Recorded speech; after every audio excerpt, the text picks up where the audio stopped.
Hi, free spirits, and welcome back to another episode of the Flying Upstream podcast. Today's episode is nothing short of amazing.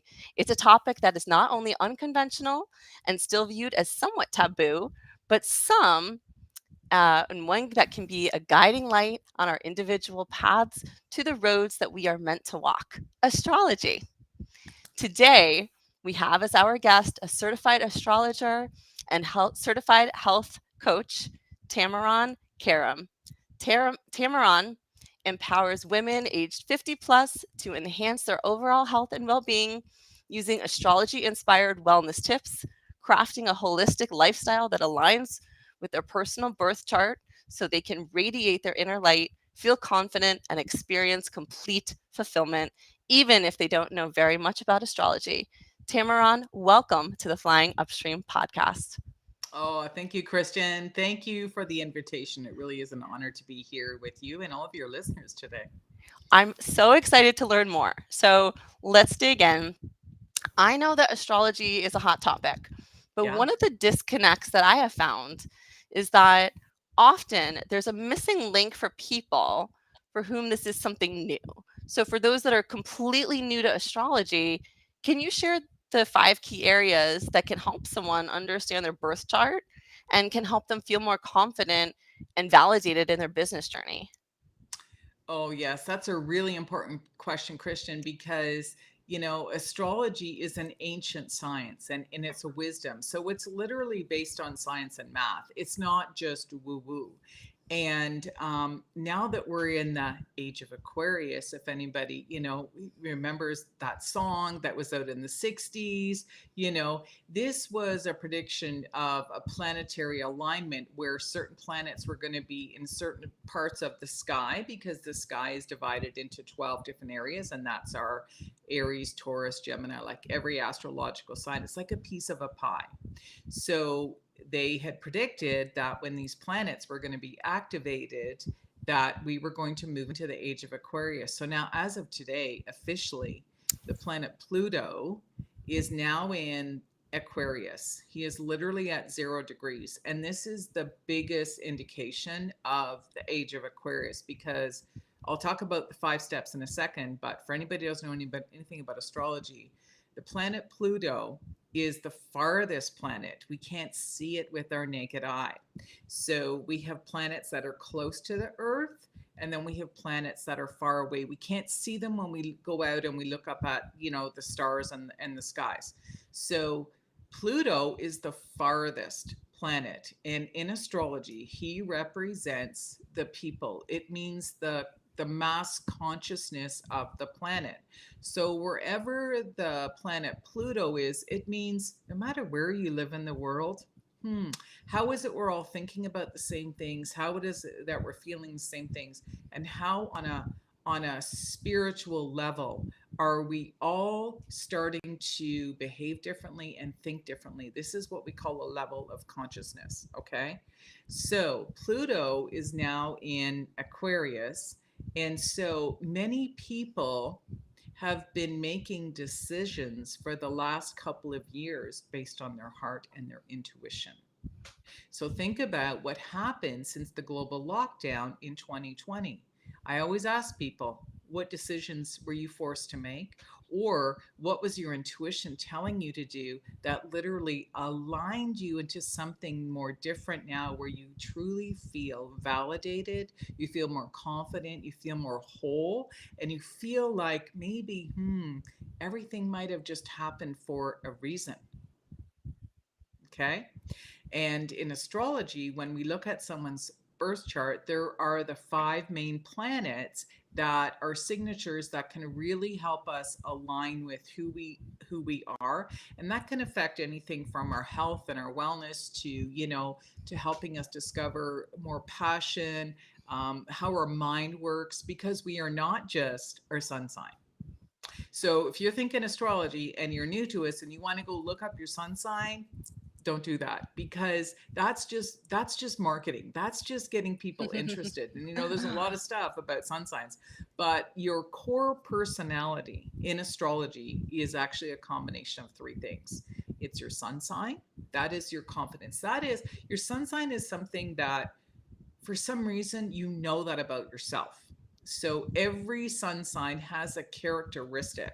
So I'm a Capricorn. Why do I always wind up in leadership positions regardless of what I'm doing? Even if I'm in a crisis, somehow people are watching me to see what it is that I'm doing and they're like, right? Aries people are very fiery. Gemini people are very social, right? So, So Tammeron, you is your sun sign, that is what myself, would consider like our zodiac sign, like based on Yes, when your that's your birthday zodiac is? sign. Yes, Okay, that's where the sun was the minute you took your first breath when you came onto this planet. Your sun was in one of those astrological signs or the got it. zodiac signs. So, Okay. for a quick recap, let's see how good I am. Let's see if I can do this because I have to do it on my fingers. So, we've got Aries, we got Taurus, we've got Gemini, we've got Cancer, we've got Leo, then we've got Virgo, then we've got Libra, Scorpio, Sagittarius, Capricorn, Aquarius, and Pisces, right? Hopefully I got them all there. There's 12. So there's a strong characteristic. So there's always something about you that really aligns you with your sun sign. The next thing about your personality is your moon sign. And wherever the moon was the day you took your first breath, that represents your subconscious and your emotional disposition. And so your moon sign is something we really need to connect with. And what's fascinating about the moon is that we all know this from school is that the moon takes 28 days to go around the earth. It goes around, it's the fastest moving planet around the earth. It just goes around. And so wherever the moon was, that represents who you are when nobody's looking. It's not Oh, known. Okay. So people don't know that about you because it's your emotional, how you emotionally connect or react or respond to certain challenges in your life. And that's why people, when they're in relationships, you think you might know somebody, but you don't really know them until you go through the ups and downs of life and you understand how they react. And some people can be very expressive about their feelings depending on their sign where that moon was that day they were born. And some people can be very quiet and internal. And I'm one of those people. So I have to really connect with myself. And a lot of times when it's a full moon, the sun is opposing the moon, and people get super emotional because the sun is reflecting against the moon. And some people think they're going crazy. Some people can be very sensitive and cry. And I go, hey, there's nothing wrong with you. You're just very sensitive to where the moon is. And most likely, where the moon was the day you were born might indicate that you do have that emotional sensitivity. Like some people are just criers. I look at their chart and I go, yeah, that's just who you are. It's nothing to be ashamed of, but that can also be your superpower. Like if you're sensitive to other things, then that means also you're sensitive to others and you can pick up on other people, right? yeah, Especially with clear I'm laughing energetic because that's boundaries. so me. I am that person that cries at everything. Like commercial about dog food, I'm crying. Yeah, Like I'm yeah. totally that person. Exactly. So, and I was like that when I got pregnant. I mean, I couldn't even look at a commercial. So it's very fascinating. Then the third other component to your personality is what we call your rising sign or your ascendant. Now, what that means in astrology is that the minute you took your first breath, and if you looked up at the sky, wherever the sun was rising, like wherever the rising of the planet was, that is your ascendant. And in astrology, that means it means a couple of things. What you're here to evolve and blossom into, but it's also, Ooh. if you believe in the woo, it was your past life. And so you already have a lot of that knowledge and that wisdom. It's kind of like things and you're here to step more into that. So when I was younger, I wouldn't have connected with my ascendant or what we call the rising sign, the ascendant. But now that I'm older, I'm like, yeah, that just kept showing up, kept showing up. And so the rising sign is what other people see in you that you cannot see in yourself. So it's literally Oh. like, think you're in a car and you pull up to the stoplight, someone looks over and they look at you. That's what they see. But when you look in the mirror, you don't see that.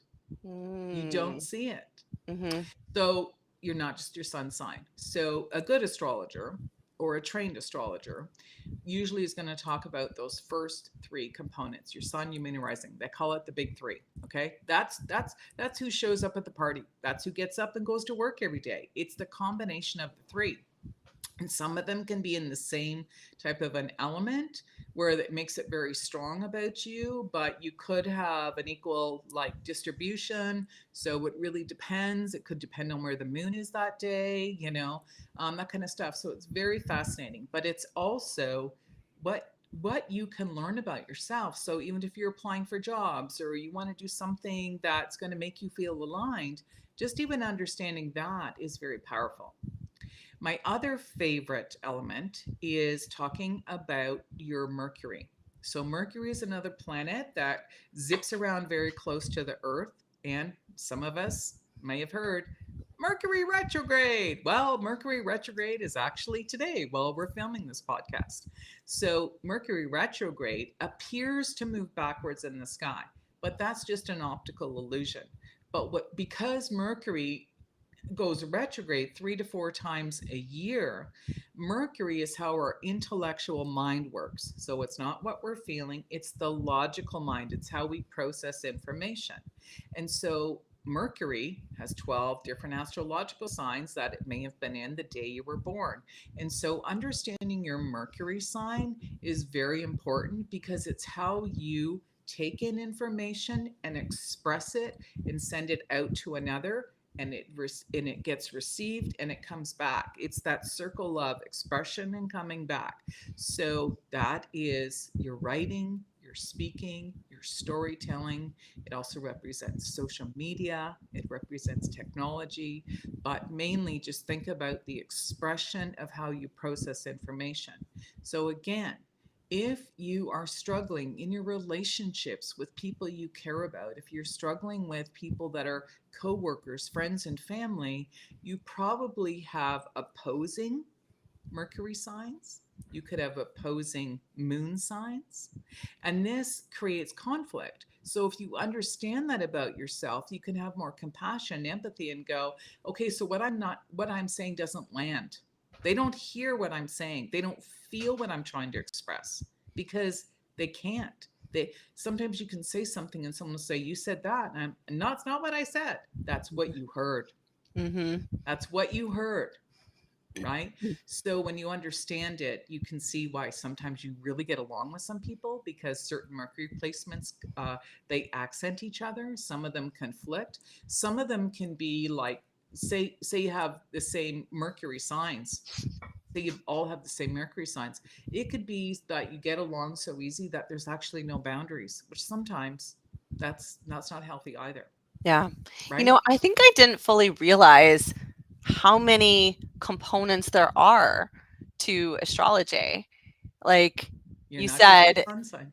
yeah, I'm like, okay, my birthday's in July. I know I'm Cancer, and Yeah, I know generally the traits for that, but I don't think I fully appreciated all the other components that come with it. And there's a lot to it. So there really is. it sounds like this isn't something that you maybe stumbled into. Like I'm actually curious to know your journey of how you found this because this is a lot and you obviously have studied this and are very passionate about it. Can you back it up a little bit? What has that journey been like for you? Well, that's a really interesting question, Kirsten, or Kristen. And I honestly believe that the universe or God, whatever you want to call it, aligns you into where you're always destined to be. Whether you're in a crisis, whether your things are flowing great or whatever, when you look at someone's chart, you're like, yeah, this is exactly where you're meant to be because you're here to figure things out. And that's what happened to me was that prior to the global lockdown, it was about 2018, 2019.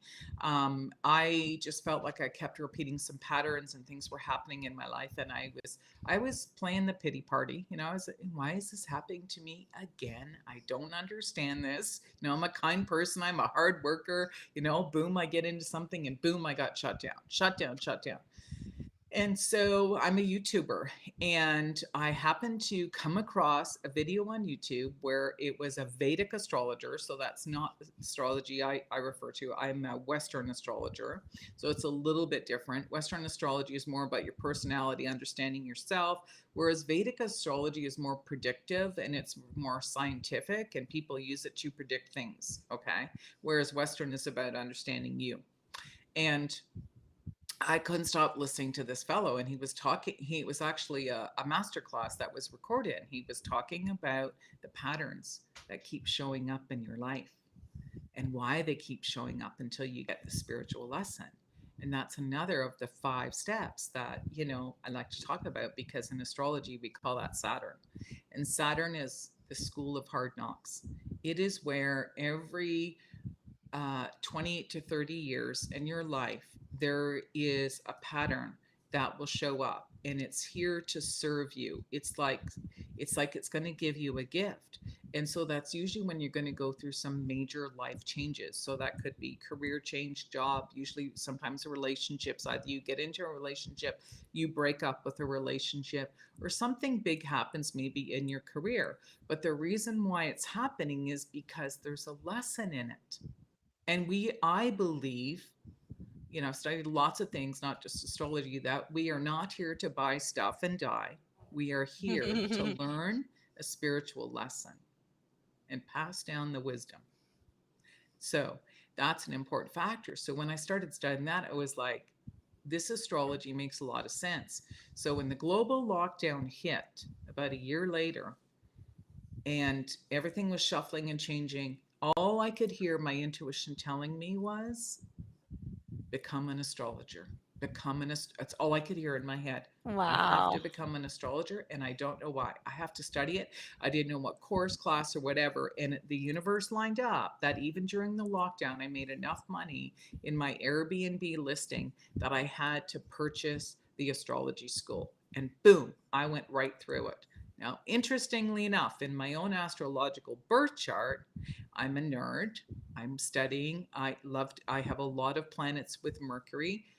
And so I'm a talker, writer, speaker, sharing knowledge, but I'm always having to study. I, I, I feel lost if I'm not studying something and passing down my knowledge. And in my own astrological birth chart, it shows that I am a genius astrologer. So when I got into Wow. astrology, what started happening was I knew how to read the charts. I would look at them and I'd be like, whatever. So I started a study group as I was studying.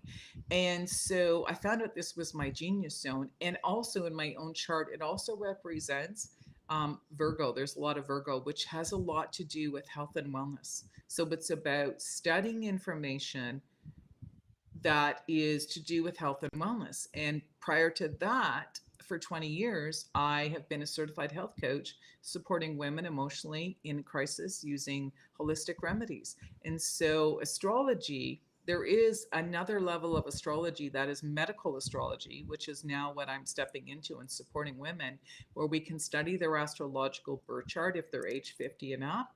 They've got menopausal symptoms. Your chart will actually tell us what holistic steps you can start making to realign your body, feel more balanced and happier, because even certain things, the way you exercise, or there's different things, your chart is going to tell you what's most suitable for you.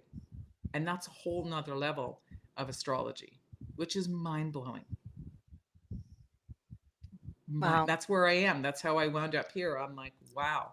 I just got deeper and deeper in my astrology studies. And so now I really feel like I can really support more women um, who are in menopause and are interested in astrology, fascinated by astrology. They could already be astrologers and just wanting to go deeper into this realm of it, because, like I said, we're in the age of Aquarius. The woo woo stuff is going to be normal everyday lifestyle. That's what's coming in. Mhm. Yeah. So say a little more about that. What do you mean Yeah, by woo well, woo? well, that is part of what I'm working on in this. I've just launched a research project for women age 50 and up. And we're getting into some coaching, but it's also a research project. So any of the women can join the private Facebook group, and we're going to start tapping into looking at it from an astrological point of view. So women can just start understanding things about their own astrological birth chart now that they're in. And there's three pillars of this that I am just passionate about talking about. And it really is about aligning the mind, body, spirit, which is, a general term. But to me, the mind is, the meditation, the mindset, understanding how we have to let go of old ways of thinking and using our mind, and especially learning how to meditate properly and to trust our intuitive downloads that are guiding us to make these decisions. Because it's not about the traditional systems that we're used to, because those systems have come down. Pluto has just gone through Capricorn.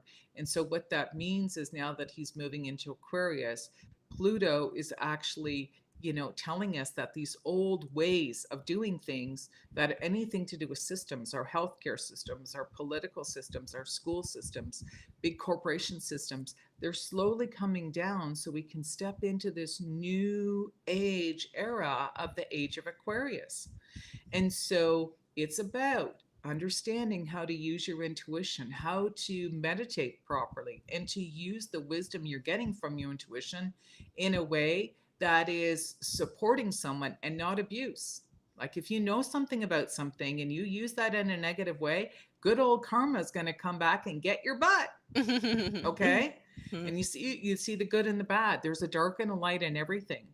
And then the other pillar is the body, and so looking at how are we going to support ourselves with holistic health services, not saying we don't need doctors, but in age of Aquarius, I see it as we're going to need both.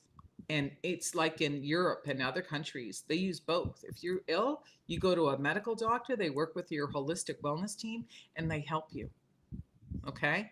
And then, so it's about having a wellness team. It's about going to nutritionists, going to chiropractors, understanding how to use supplements and whole foods and changing your diet and doing things that are a little bit non-traditional, but that are also can support your body and bring your body back up into health. But you have to Yeah. be responsible for that.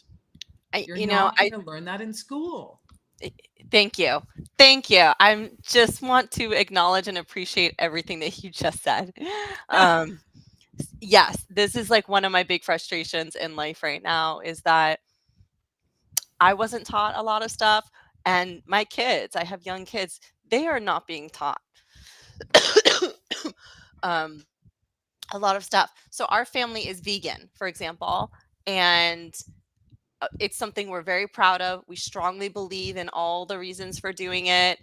Um, and my daughter was getting some mean comments from the kids at school about her food, which to me is silly. I'm like, we give you like fruit and vegetables and like a sandwich. Like, there's nothing strange in my opinion. But some of the kids were kind of making fun of her. And so I talked to the school guidance counselor to see, what could I do to help support her at home. Mm-hmm. And she said, well, I don't know. We've never had a student that couldn't eat certain things. And she just made me feel so bad about it. And I thought, first of all, there's no way my child is the first one ever to go through this. And second of all, how dare you make me feel bad about this? Like, if you're Yeah. telling me this is the parent, what message are you sending to the children? Right. Yeah. And so I so appreciate what you're saying is that we are not taught these things in school. No, And unfortunately, even in this day and age, sometimes we don't even have the level of support from the schools, right? They that's just, right. even the adults have kind of passive aggressive comments about things, which is Yeah. really sad. And also about meditation, too. I'm a strong believer in meditation, and I'm finding my way. I'll put it that way. Uh, it's been challenging for me to get into a routine, doing it every single day. I do Yeah. it when I have time. Sometimes I can, sometimes not. I'm not consistent about it. And so I think just having you teach people that you can do it. It doesn't have to be like you sit down with your eyes closed in a quiet room. There's a Mm. lot of ways to meditate. And the Yeah. more important thing is just that you're trying. That's it. Just try for like 2 minutes a day. That's the more important message than how to do it the right way. Yeah. And so the fact that you're like bringing this all together is just is really great. And so I thank you for doing that. Oh, thank you. And thank you for the reflection. And I understand what you're going through. I went through the same thing. You know, I'm now 60. And like I said, I got into this in 2000. And that was my spiritual awakening. It was a major crisis point. Um, and so I struggled with the same thing because my kids were young teenagers when I started learning about health and nutrition. I mean, I've always been a foodie, I've always been someone who loves to cook, but I didn't know anything about nutrition. And so when I started studying that, I was like, whoa, there are just some things that I don't feel comfortable giving my children anymore. And so I explained it to them, and same thing, you know. I got called out on that stuff too. And yet my kids' grades were going up. They were feeling healthier. They had more energy. You know, it was just ongoing. And some of the things that they learned when they were teenagers, they still have in their daily routine. Not that they're perfect, you know, because we have such, like, our food is so toxic. There is so much This crap could be in a our whole food. other episode. Oh my Oh goodness. gosh, Seriously. totally. I, It, it's alarming, beyond it is alarming. scary to know. I mean, I've worked, it's interesting how I started out in food when I was 15, and I got out of working in food where I became a private investigator for 5 or 6 years, maybe longer. That's how I met my ex-husband. But then I was a stay-at-home mom. Then I started studying, holistic health, like, because I got so sick, I couldn't take the meds. I couldn't take things. And so I became suicidal. Like, there was just so many things happening, but I didn't understand that it was happening to me for a reason. It's like what I talked about earlier, our spiritual lessons, because my whole life shifted when I met somebody. Literally the same day I came out of a doctor's office, when a doctor said, I don't know what to give you, I met someone the same day who looked at me and said, I just got my holistic certification, come to my house. And she gave me some herbs, did some massage, did some ear coning, whatever, started telling me how to change some things in my diet. And literally the next day I woke up feeling like $1 million, and I had been suffering for a couple of years. Like, come on, Wow. come Wow. on. Right. And so Yeah. did I ever look back? Heck no. I was like, this door just opened for me. And then I had to learn why, what she did, and then where am I going to get educated? Right. And so it changed my entire life. But now that I'm older, my body has more symptoms. And it's not like my life is perfect. Let me tell you, I have my ups and downs. Sometimes I'm doing it great, got my routine, and then life gets in the way. You're traveling, you're visiting, you're in other people's homes, you're at work, you're doing that kind of stuff. And it really is just giving yourself permission to just say, okay, then I can get back on track, because it's not about being perfect, like you said. It's just about not giving up, because Right. more and more people are understanding what's really going on. And the only way you can't, yeah, you can go and you can petition and you can oppose things or whatever, but you can do more with your positive energy by just focusing, just work on you, just work on you, because it's you that matters. It's your body, it's your family, and whatever. So I can relate. It is a struggle, but it's definitely worth it. And you are a leader in your own way because you're doing it in your own family. So, yeah, yeah, so all the power to you. But yeah, I totally get that. And that's just the way we're going to have to do it. Yeah, for sure. Yeah, and it's okay. Like I'm up for the challenge, but Yeah, it gets tiring sometimes. You're just like, seriously, yeah. people. Yeah, I hear ya. Yeah. Yeah. And so, you could look up to, like, especially with your kids and stuff like that.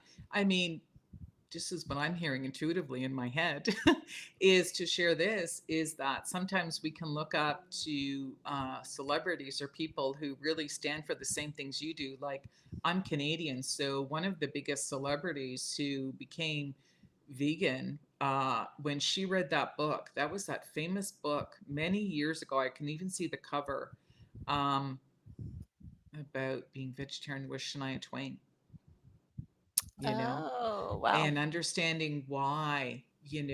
that she decided to go down that route is because, yeah.